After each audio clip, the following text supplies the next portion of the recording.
El asesinato de Ximena y José estremeció a la Ciudad de México. No fue un crimen aislado ni un ataque improvisado, detrás de aquella emboscada se escondía una maquinaria de poder y corrupción que operaba con absoluta frialdad. La clave que transformó todo el caso fue la camioneta utilizada en el crimen. Lo que al inicio parecía un vehículo común, usado por sicarios para escapar, terminó siendo la pista más perturbadora de la investigación. Al seguir su rastro, las autoridades descubrieron algo que nadie quería creer: la unidad estaba registrada a nombre de una dependencia del propio gobierno. El hallazgo desató una tormenta política. ¿Cómo era posible que un vehículo oficial estuviera involucrado en un doble asesinato? ¿Quién autorizó su uso y qué secretos se intentaban ocultar? Fue Omar García Harfuch quien decidió exponer la verdad, revelando que la camioneta era mucho más que un simple medio de transporte, era la evidencia de que la corrupción se encontraba incrustada en las entrañas del poder. Quédate hasta el final, porque aquí conocerás cómo se reconstruyó la ruta de la camioneta del crimen, que reveló su vínculo con el gobierno y cómo este caso se convirtió en uno de los mayores escándalos de la política y la seguridad en México. Y antes de comenzar, recuerda, tu apoyo es fundamental para que sigamos revelando estas historias. Dale like a este video y suscríbete al canal. La tarde en que fueron asesinados Ximena y José quedó marcada en la memoria de una ciudad acostumbrada a convivir con la violencia, pero no a presenciarla con tal crudeza y premeditación. Ambos jóvenes viajaban en un auto compacto por una avenida transitada cuando fueron interceptados por una camioneta que, en segundos, bloqueó su paso y abrió fuego a quemarropa. Testigos presenciales relataron que todo ocurrió en menos de un minuto. De la camioneta descendieron dos hombres armados que dispararon de manera certera contra los ocupantes del vehículo. Las ráfagas retumbaron entre los edificios, generando caos en la zona. Automovilistas y peatones corrieron en todas direcciones, buscando refugio, mientras los sicarios regresaban a la camioneta para huir con la misma frialdad con que habían llegado. Cuando llegaron las patrullas y ambulancias, ya era demasiado tarde. Ximena y José habían muerto en el acto. Lo único que quedó fueron los casquillos regados en el asfalto y el eco del terror entre los vecinos. En un inicio, la versión oficial habló de un ataque directo relacionado con un ajuste de cuentas. Sin embargo, esa narrativa se derrumbó rápidamente. Ninguna de las víctimas tenía antecedentes criminales. No hubo robo de pertenencias. La precisión del ataque mostraba entrenamiento profesional, no improvisación. El expediente, que parecía rutinario, se transformó en un caso de alto impacto. ¿Quién quería eliminarlos y por qué con tanta violencia? Entre las evidencias más importantes se encontraba la camioneta utilizada en el ataque. Su presencia quedó registrada en cámaras de seguridad de la zona, captando su llegada, la ejecución del crimen y su huida. Desde ese momento, el vehículo se convirtió en el eje de la investigación. Las imágenes mostraban detalles específicos: color oscuro, vidrios polarizados y placas que, al ser verificadas, no arrojaban coincidencias claras en los registros comunes. Era como si el vehículo hubiera sido borrado de la base de datos oficial o, peor aún, protegido desde adentro. La muerte de Ximena y José, unida al misterio de la camioneta, despertó sospechas inmediatas sobre un encubrimiento. La sociedad exigía respuestas y la presión sobre las autoridades aumentaba. Nadie imaginaba aún que aquella pista los llevaría hasta el corazón mismo del gobierno. La camioneta usada en el asesinato de Ximena y José se convirtió en la pista central de la investigación. Desde el primer momento, los equipos de inteligencia y peritos sabían que descubrir su procedencia significaría desentrañar no solo la identidad de los sicarios, sino también la red que los protegía. Las autoridades comenzaron revisando todas las cámaras de seguridad públicas y privadas instaladas en la zona. Gracias a ello, reconstruyeron la ruta de escape, el vehículo recorrió avenidas secundarias, evitó retenes y tomó salidas poco transitadas, lo que demostraba que los atacantes conocían a la perfección la logística urbana. El detalle más revelador fue que, en cada tramo, parecía haber apoyo externo: semáforos apagados en lugares clave, ausencia de patrullas en avenidas estratégicas y movimientos sospechosos de autos que bloqueaban la visibilidad.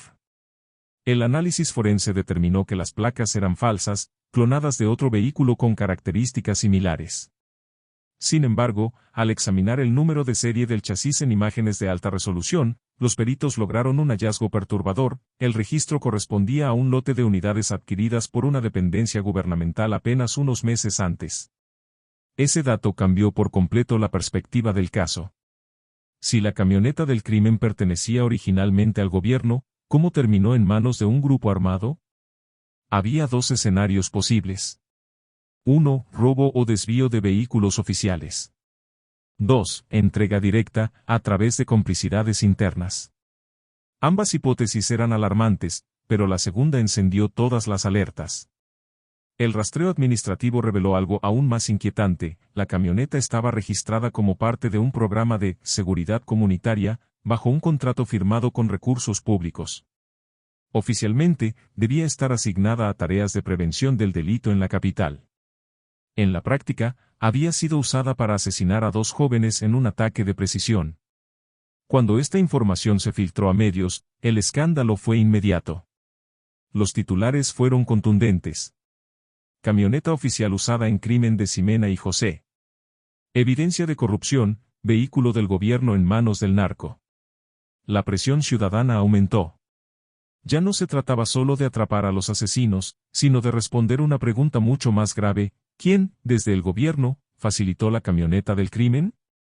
Cuando los investigadores confirmaron que la camioneta del crimen había salido de una dependencia oficial, Omar García Harfuch ordenó abrir de inmediato una auditoría a la cadena de custodia del vehículo. El objetivo era claro: descubrir quién autorizó su salida, bajo qué circunstancias y con qué registros.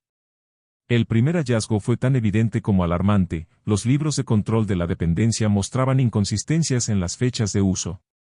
La camioneta figuraba como en servicio de patrullaje comunitario durante el mismo día y la misma hora en que había sido captada por cámaras de seguridad cometiendo el asesinato. Esto indicaba una manipulación deliberada de los registros, lo que solo podía hacerse desde adentro. Al revisar los accesos al estacionamiento donde estaba resguardado el vehículo, se descubrió que el sistema de videovigilancia había sido desactivado de manera selectiva en varias ocasiones. Esos lapsos coincidían con los momentos en que la camioneta salía o entraba sin quedar registrada. La investigación interna apuntó a 3 funcionarios de nivel medio que tenían llaves, contraseñas y acceso autorizado. Todos ellos habían sido contratados durante la misma administración, y 2 de ellos tenían antecedentes de sanciones administrativas por faltas menores que habían sido ignoradas. La unidad de inteligencia financiera colaboró en la indagatoria y encontró transferencias bancarias atípicas en las cuentas de dichos funcionarios. Se trataba de depósitos en efectivo, realizados de manera periódica y siempre en montos similares. Para los investigadores, era la prueba de que habían sido rentados por grupos criminales para facilitar vehículos oficiales a cambio de sobornos. El seguimiento reveló que la camioneta de Ximena y José no era la única en esa situación. Al menos 5 unidades más habían desaparecido de los registros, todas bajo el mismo esquema de manipulación documental. Esto confirmaba que no se trataba de un caso aislado, sino de un sistema de complicidades internas que permitía a criminales usar recursos públicos para sus operaciones. En una conferencia de prensa, Harfuch explicó con firmeza: el asesinato de Ximena y José no solo es un crimen atroz. Es también la muestra de cómo la corrupción en el gobierno puede convertirse en arma letal en manos del crimen organizado. Esta camioneta es la evidencia más contundente de esa traición interna. El escándalo alcanzó niveles nacionales. Ya no era solo un crimen a resolver, sino una trama de corrupción que ponía en duda la legitimidad de instituciones supuestamente encargadas de proteger a la ciudadanía. La confirmación de que la camioneta utilizada en el asesinato de Ximena y José pertenecía a una dependencia del gobierno desató una tormenta política sin precedentes. Lo que comenzó como un crimen violento se transformó en una crisis institucional que golpeó directamente la credibilidad de las autoridades. En el Congreso de la Ciudad de México, legisladores de oposición exigieron comparecencias inmediatas de los responsables de la dependencia implicada. Las sesiones se tornaron tensas, con acusaciones cruzadas que evidenciaban la gravedad del asunto. Algunos exigían renuncias inmediatas, mientras que otros pedían abrir investigaciones penales contra los funcionarios que habían manipulado los registros. La pregunta en tribuna fue directa: ¿cuántas más de estas camionetas oficiales están en manos del crimen organizado? El oficialismo trató de contener la crisis asegurando que se trataba de casos aislados y que las investigaciones aclararían las responsabilidades. Sin embargo, la magnitud del escándalo hacía imposible minimizarlo. Cada nueva revelación sobre alteraciones de registros y depósitos sospechosos en cuentas de funcionarios alimentaba la percepción de un sistema corrompido hasta la médula. En las calles, la reacción ciudadana fue inmediata. Manifestaciones espontáneas exigieron justicia para Ximena y José, pero también un alto a la corrupción institucional. Los colectivos civiles denunciaban que la camioneta del crimen era símbolo de algo mucho más grande, la traición del Estado hacia sus propios ciudadanos. Carteles en las marchas lo resumían con frases como: "Nuestros impuestos no deben financiar asesinatos. Camionetas del gobierno, armas del narco. Ximena y José, víctimas de la corrupción oficial". El escándalo no quedó limitado a la capital. Medios nacionales retomaron el caso como ejemplo de la infiltración del crimen organizado en las instituciones públicas. Editoriales en los principales periódicos denunciaban que el problema no era solo la violencia criminal, sino la complicidad gubernamental que permitía que recursos públicos se transformaran en instrumentos de muerte. En medio del caos político, Omar García Harfuch mantuvo una postura firme. Insistió en que la investigación llegaría hasta sus últimas consecuencias, caiga quien caiga. Su decisión de exponer el vínculo de la camioneta con el gobierno fue vista como un acto de valentía institucional, en contraste con los intentos de otros actores políticos por minimizar el caso. El asesinato de Ximena y José ya no era solo un crimen que debía resolverse. Era la punta de un iceberg que mostraba hasta qué punto la corrupción había penetrado en las estructuras encargadas de brindar seguridad. Tras el hallazgo de la camioneta vinculada al gobierno, el caso se convirtió en prioridad nacional. El expediente dejó de ser un asunto meramente criminal para transformarse en una investigación sobre corrupción institucional. Cada pista apuntaba a que no se trataba de un hecho aislado, sino de un patrón repetido en varias dependencias. Los peritos forenses hallaron en la camioneta restos de huellas digitales de al menos 3 personas más, todas ellas identificadas como empleados administrativos de la dependencia. Sus funciones oficiales nada tenían que ver con operativos de campo, lo que levantó sospechas sobre su rol como facilitadores. Además, se encontraron dispositivos electrónicos ocultos, radios de comunicación encriptados y chips de rastreo satelital manipulados. Esto demostraba que la camioneta no solo había sido prestada, sino adaptada para operaciones criminales. Paralelamente, la revisión de archivos administrativos reveló contratos irregulares con empresas de seguridad privada. Dichas compañías facturaban servicios inexistentes, pero en realidad funcionaban como tapaderas para desviar vehículos, armas y hasta uniformes hacia células delictivas. Este hallazgo amplió el escándalo, ya no era solo un vehículo aislado, era toda una red de corrupción entre empresas fantasma y funcionarios públicos. Con estas pruebas, Harfuch ordenó la detención de los 3 funcionarios implicados. Sus declaraciones iniciales confirmaron lo que muchos temían: los vehículos eran entregados a grupos criminales a cambio de sobornos, y el crimen de Ximena y José había sido solo el caso más visible. En este punto de la investigación, cuando la indignación social estaba en su punto máximo y las pruebas de corrupción salían a la luz, quiero recordarte algo muy importante: tu apoyo es esencial para que podamos seguir sacando a la luz estas verdades. Si este caso te parece revelador, dale like a este video y suscríbete al canal. Cada acción tuya nos ayuda a crecer y a seguir compartiendo historias que muchos preferirían mantener ocultas. El asesinato de Ximena y José, lejos de resolverse con la captura de sicarios, abría ahora un frente mucho más complejo: la depuración de las instituciones que, en lugar de proteger a los ciudadanos, terminaban siendo cómplices del crimen. El caso de la camioneta del crimen ya no podía ser contenido en los pasillos de las dependencias. Lo que comenzó como la investigación de un doble asesinato terminó convertido en un terremoto político que sacudía a las élites de la Ciudad de México y del país entero. Los partidos de oposición aprovecharon la crisis para señalar directamente a la administración en turno. En conferencias y medios, acusaron al gobierno de ser cómplice indirecto del asesinato de Ximena y José. Para ellos, el hecho de que una camioneta oficial fuera utilizada en un crimen tan brutal era prueba de que las instituciones estaban infiltradas hasta la raíz. El oficialismo, por su parte, intentó reducir el escándalo a la traición de unos cuantos funcionarios y prometió castigos ejemplares. Sin embargo, cada revelación publicada por los medios hacía más difícil sostener esa narrativa. En las calles, el caso se convirtió en un punto de no retorno. Miles de ciudadanos marcharon con pancartas que decían: "El gobierno mata con nuestras propias manos. camionetas oficiales, armas del narco. Ximena y José, víctimas del Estado. Las marchas no eran solo de indignación, también de exigencia. Los manifestantes pedían una depuración total de las instituciones, auditorías externas y castigo para todos los responsables, sin importar su rango político. El escándalo trascendió fronteras. Periódicos en Estados Unidos y Europa publicaron reportajes sobre el caso, señalando cómo el crimen organizado había logrado apropiarse de recursos oficiales en la capital mexicana. Para el mundo, el expediente se convirtió en ejemplo de la delgada línea entre gobierno y criminalidad en América Latina. En medio de la tormenta, Omar García Harfuch se mantuvo firme. Su decisión de exponer públicamente el vínculo de la camioneta con el gobierno lo colocó en una posición delicada. Por un lado, fue aplaudido por la ciudadanía como símbolo de transparencia, por otro, incomodó a sectores políticos que preferían enterrar el tema. En declaraciones, Harfuch reiteró: "Este caso no se quedará en los culpables materiales. Vamos a llegar hasta el último responsable, sin importar si porta uniforme o si ocupa un cargo público". El asesinato de Ximena y José ya no era visto solo como una tragedia personal, sino como un parteaguas en la lucha contra la corrupción institucional.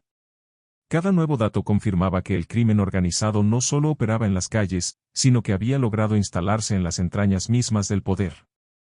Con el país entero siguiendo cada detalle del caso, la investigación dio paso a los primeros procesos judiciales.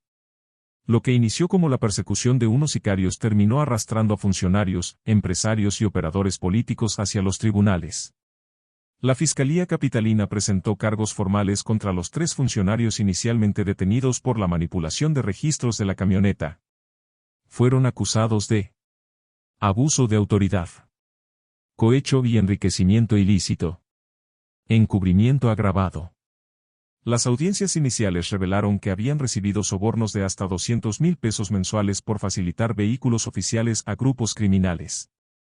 Sus declaraciones, además, apuntaban hacia mandos superiores, lo que hizo crecer el caso como una bola de nieve. Las investigaciones también alcanzaron a las empresas fantasma que servían como fachada para desviar recursos. Los propietarios, algunos con vínculos públicos en la política local, enfrentaron cargos por lavado de dinero y delincuencia organizada.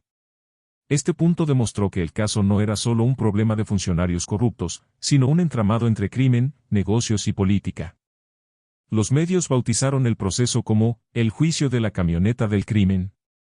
Día tras día, las audiencias eran cubiertas por la prensa, revelando detalles sobre cómo se desviaban vehículos, armas y hasta uniformes hacia el crimen organizado. La sociedad seguía cada palabra, cada acusación, convencida de que se trataba de un momento decisivo, o el caso se resolvía con castigos ejemplares, o quedaría como otra muestra de impunidad. El avance de los juicios generó un efecto inmediato dentro de las instituciones. Decenas de empleados comenzaron a renunciar o a solicitar traslados para evitar quedar expuestos en las auditorías. Por primera vez en años, se sentía un verdadero temor de que la justicia llegara hasta niveles que normalmente quedaban intocados. En este contexto, Harfuch insistió en que el caso no debía quedarse en unos cuantos culpables. En entrevistas, subrayó que el asesinato de Ximena y José debía convertirse en símbolo de la lucha contra la corrupción. Su insistencia en exponer los hechos fortaleció su imagen como funcionario incorruptible y lo colocó como referencia de justicia frente a una ciudadanía cansada de la impunidad. El caso ya no era solo judicial, se había convertido en un emblema nacional, una lucha entre la corrupción enquistada y la exigencia social de justicia. El caso de Ximena y José no fue solo la historia de un doble asesinato, se transformó en un espejo de las debilidades más profundas del Estado mexicano. La camioneta del crimen, esa pieza aparentemente secundaria, terminó revelando la magnitud de la corrupción y la complicidad que pueden anidar en las instituciones encargadas de protegernos. El hallazgo de que un vehículo oficial fue utilizado en su asesinato dejó una lección imborrable: la justicia no puede confiar únicamente en discursos políticos, sino en hechos concretos que erradiquen la corrupción desde sus raíces. La memoria de Ximena y José se convirtió en bandera de lucha para exigir transparencia, auditorías reales y castigos ejemplares.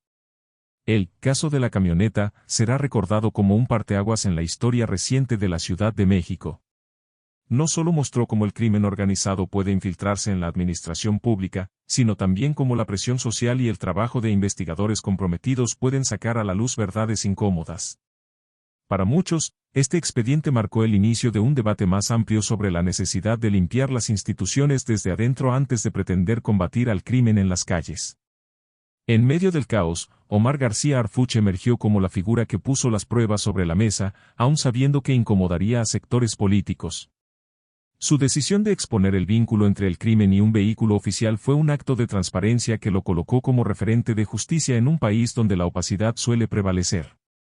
La historia de Ximena y José nos deja con una reflexión: ¿qué tan dispuestos estamos, como sociedad y como instituciones, a enfrentar las verdades incómodas que nos revelan hasta dónde ha llegado la corrupción? El verdadero homenaje a su memoria no está solo en recordar sus nombres, sino en exigir que ninguna camioneta oficial vuelva a ser utilizada como instrumento de muerte. Y ahora quiero preguntarte a ti, ¿crees que este caso marcará un cambio real en la manera en que se combate la corrupción en México, o quedará como un escándalo más en la historia política? Déjame tu opinión en los comentarios, porque este debate es tan importante como la investigación misma. Antes de irte, recuerda, tu apoyo es lo que nos permite seguir compartiendo estas historias que muchos preferirían mantener en silencio. Dale like a este video, suscríbete al canal y activa la campanita para no perderte los próximos reportajes. Porque la verdad, cuando se comparte, se convierte en la herramienta más poderosa contra el silencio y la impunidad.